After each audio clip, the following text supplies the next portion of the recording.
depuis les rumeurs du coup d'État du mois de juin. Il en a profité pour pointer du doigt la Côte d'Ivoire et le Bénin, qu'il accuse de vouloir déstabiliser le Burkina. Les précisions de Julia Guggenheim.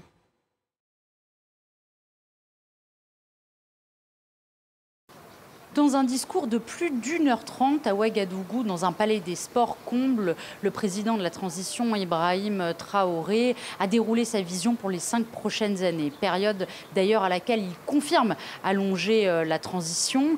Il s'en est pris à ses voisins ouest-africains, notamment le Bénin et la Côte d'Ivoire, à qui il reproche leur lien avec la France et qui, selon ses dires, chercherait à déstabiliser le Burkina Faso.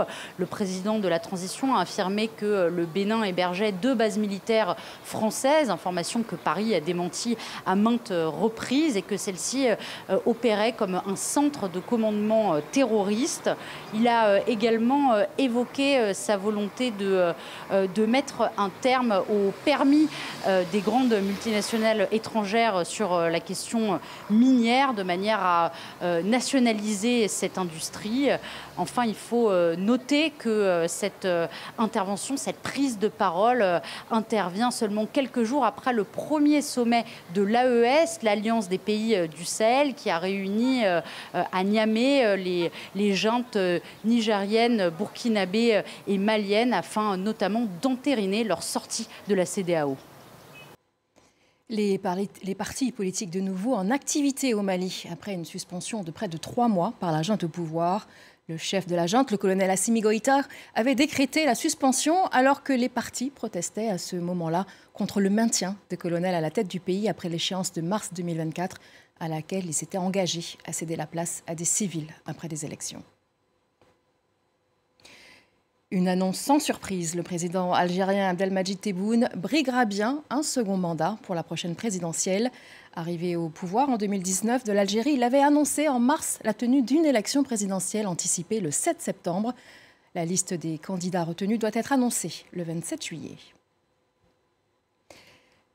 La campagne électorale au Rwanda touche à sa fin avant le double scrutin du 15 juillet prochain. Le président sortant, Paul Kagame, candidat pour un 4e mandat après 24 ans au pouvoir, affronte les 2 seuls candidats autorisés à se présenter. Victoire Ingabire, qui avait été condamné à 15 ans de prison pour conspiration et minimisation du génocide contre les Tutsis en 2013, avant d'être gracié 5 ans plus tard, n'a pas pu déposer son dossier à la commission électorale. Un tribunal a rejeté sa demande de restauration des droits civiques. Une décision injuste pour cette figure de l'opposition. C'est la 2e fois que le gouvernement rwandais utilise la justice pour m'empêcher de participer aux élections présidentielles. Ça a été le cas en 2010, où j'ai été arrêtée, emprisonnée, et maintenant c'est en 2024. Ces élections où les opposants ou les candidats bien placés pour vraiment défier le candidat sortant, le président Kagame, ont été bannis. Donc je ne vois pas vraiment qu'on va avoir vraiment des élections libres, transparentes, ou les élections qu'on peut dire qu'ils peuvent légitimer la démocratie au Rwanda. Aussi longtemps qu'il y a des voix limitées, il y a des candidats limités, donc on prive au peuple rwandais le choix de choisir les leaders librement et dans la transparence. Donc c'est pour cela que je dis on ne doit pas vraiment limiter ceux qui doivent participer aux élections comme candidats. Donc ce n'est pas le parti au pouvoir qui devrait choisir qui doit compéter avec leurs candidats. Ah, c'est connu, le Rwanda, ce n'est pas un pays libre. Donc le régime de Kagame ne tolère une voix discordante, ne tolère pas quelqu'un qui conteste le récit du gouvernement. Donc, une fois que vous contestez le récit du gouvernement, une fois que vous critiquez la politique du gouvernement, vous êtes taxé d'ennemi du pays, donc vous risquez d'être emprisonné ou à disparaître comme ça, parce que j'ai aussi des membres de mon parti politique qui ont été portés disparus, on ne sait pas ce qui s'est passé jusqu'à aujourd'hui. Il y a même ceux qui ont été assassinés, on ne sait pas ce qui s'est passé, qui les a assassinés. Jusqu'à aujourd'hui, il n'y a pas de justice.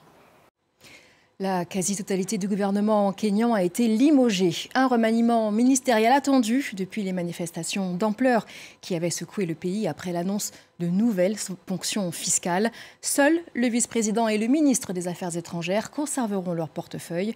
Le président William Ruto dit avoir écouté le peuple du Kenya. Les détails avec Olivia Bizot. C'est une énorme victoire pour la population Gen Z, pour les jeunes au Kenya qui ont été derrière ces manifestations ces dernières semaines. Cette annonce vient après que William Ruto a essayé d'avoir une conversation avec les jeunes. La semaine dernière, il a lancé une conversation sur X, anciennement connu sous le nom de Twitter, et 100 000 Kenyans ont participé à cette conversation en ligne. Beaucoup ont exprimé leur colère envers le gouvernement pour la violence qu'ils ont utilisée pendant les manifestations contre la vie chère au Kenya. Les manifestations ont commencé contre l'annonce d'une nouvelle loi qui augmenterait les taxes pour les Kenyans. Et après que cette loi a été retirée par le président William Ruto, ils se sont élargis contre le gouvernement en général et plus globalement contre la vie chère au Kenya. Mais pour les jeunes, cette conversation n'était pas assez.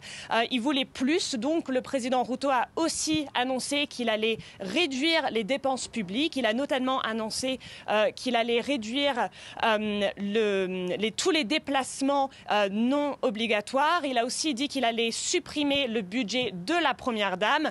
Mais encore une fois, ce n'était pas assez pour les Kenyans. Donc il va falloir attendre pour voir si cette nouvelle annonce du président William Ruto va être suffisante. Son post sur les réseaux sociaux continue de faire le buzz. La fille du président camerounais Paul Biya a fait son coming. C'est ainsi que s'achève notre journal de l'Afrique. Restez avec nous, l'information continue.